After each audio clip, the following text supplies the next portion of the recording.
Nous sommes maintenant dans la suite du Bellagio, vous êtes avec Cocotte TV, on va faire une petite découverte des nombreux produits CM Storm, les produits CM Storm, les produits gamer de Cooler Master, avec pas mal de claviers.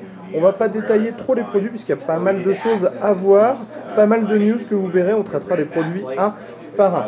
On peut dire que la marque a accentué pas mal les choses sur les claviers et gamer avec pas moins de 3 modèles. On a le Trigger, qui sera en switch black normalement. On a également le Quickfire Pro qu'on pourra choisir au niveau du switch. On a le droit du bleu, du marron, du rouge ou du noir. Et on a aussi le Quickfire, un modèle qui normalement devrait être disponible sous peu en France. Au niveau de la souris, Cooler Master nous propose, CM Storm nous propose la Recon, une nouvelle souris donc pour le gamer avec un nouveau capteur qui est capable d'atteindre 400, 800, 1800 ou 3500 dpi. La forme est plutôt sympa, on est sur un modèle totalement ambidextre et CM Storm nous proposera également une nouvelle version de sa Sentinelle, la Sentinelle Pro 2, avec surtout un changement au niveau des composants pour plus de solidité dans le temps, tout simplement. On passe maintenant au nouveau boîtier de la marque, un boîtier, vous le voyez, qui est entièrement blanc, qui ressemble à un Trooper. On est d'ailleurs sur une base de Trooper, mais le nom de ce boîtier sera le Trigger. On retrouve le blanc, un plastique légèrement brillant assez agréable, toujours le panneau de contrôle, la poignée de transport, la grande ouverture et le châssis à l'intérieur qui sera blanc et noir. Toujours notre CM Girl. Hello. Et enfin, on va finir avec les claviers, toujours dans cette version. Alors, c'est le même que le Quickfire, mais on est sur une version entièrement noire, avec ici la petite souris, la Recon qui est visible. Il y aura un peu de bruit sur les vidéos parce qu'il faut savoir que tout est relativement sombre, et enfin un mode dans le Trigger. Voilà ce que vous pouvez dire sur le côté CM Storm de Cooler Master. On passe maintenant à la branche Cooler Master pour découvrir 2-3 produits, dont une version du Cosmos 2 en gris métallisé clair qui est absolument superbe, qui donne très très bien et qu'on pourra découvrir peut-être prochainement en France, un produit qui va sortir. On avait également un mode sur une base de Cosmos 2, on le voit, c'est assez bien fait, bien réalisé, avec des chaînes, une superbe peinture. On va passer maintenant du côté d'une autre version du Cosmos 2 en gris anthracite, une version plutôt sympathique, mais qui cette fois, elle, ne sera pas disponible en France. On a bien sûr toujours nos CM Girl. Say hello.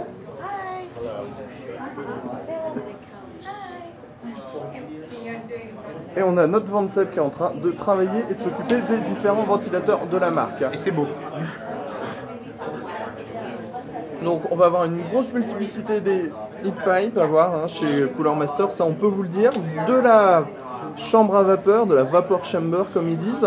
On verra ça en détail un peu tout à l'heure, peut-être que Vancep s'occupera lui-même de faire la vidéo puisque c'est lui qui suit la démonstration sur les ventilables. Au niveau des alimentations, on a surtout les deux modèles en Silent hybride, en 1050 watts et 1300 watts, des alimentations qui n'utiliseront pas leur ventilateur tant qu'elles ne seront pas à 50% de charge.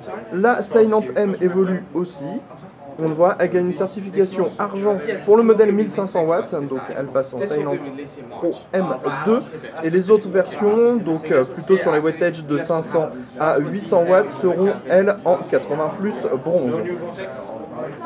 On continue, on avance avec des produits qu'on connaît déjà. On va maintenant s'intéresser au nouveau AF XM. Donc un boîtier plutôt assez ramassé, pas très haut, format moyen tour avec hot swap à l'avant, porte automatique, USB 3. Avec un prix, je crois, qui est relativement élevé. On s'en souvient plus parce qu'on a vu tellement de boîtiers que ça devient compliqué par moment. Au niveau du style, on est bien sur du AF, il n'y a pas de souci. On va continuer avec le nouveau châssis en micro ATX, mini ATX de la marque. Donc pour les LAN, il s'appelle le Elite 120. Front panel en aluminium, une B525. des grilles, une cage HDD à 90 degrés car refroidie par un ventilateur de 120 mm, à l'arrière de la place pour une alimentation classique, un accès backplate, un produit qui devrait normalement pas mal plaire et proposer des choses assez intéressantes et enfin surtout une concurrence à certains produits couleur Silverstone. Pardon. On va maintenant vous proposer une petite vidéo. Hop, on passe rapidement sur le... Alors on cherche le nom, le TPC 812, donc c'est ce fameux nouveau Ventirad CPU qui utilise les vapeur chamber, deux vapeur chamber, on voit ici. Donc un Ventirad qui est assez monstrueux en taille, avec un ventilateur de 120 mm qui tournera jusqu'à 2000 tours par minute. En dessous, base en cuivre avec, on le voit, les caloducs et un peu ici à plat, on voit les chambres, les vapor chambers. Il y en aura deux dans ce modèle. Voilà ce qu'on avait à dire pour le moment sur le stand de Cooler Master. On va essayer de rejoindre Vanseb histoire de savoir s'il a des choses à nous dire. On va les filmer d'ailleurs, les Ventirad de Vanseb, et comme ça on en profitera ensuite. Les noms c'est quoi Sébastien?